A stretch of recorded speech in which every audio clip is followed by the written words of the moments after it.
আসসালামু আলাইকুম সবাইকে Bengali sisters kitchen travel and blog থেকে আমাদের 4 নম্বর রোজা আজকে আমরা কি রান্না করলাম সেটাই শেয়ার করি।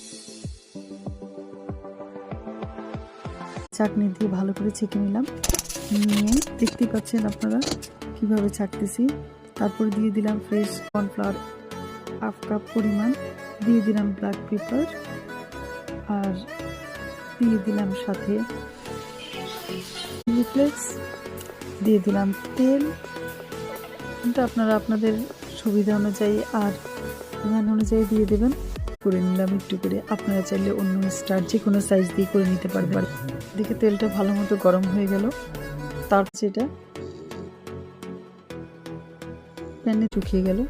তারপরে এর মধ্যে দিয়ে দিলাম সয়া চা, তারপর দিয়ে দিলাম একটু সয়া সস নিলাম। হয়ে গেল আমার নুডলসটা।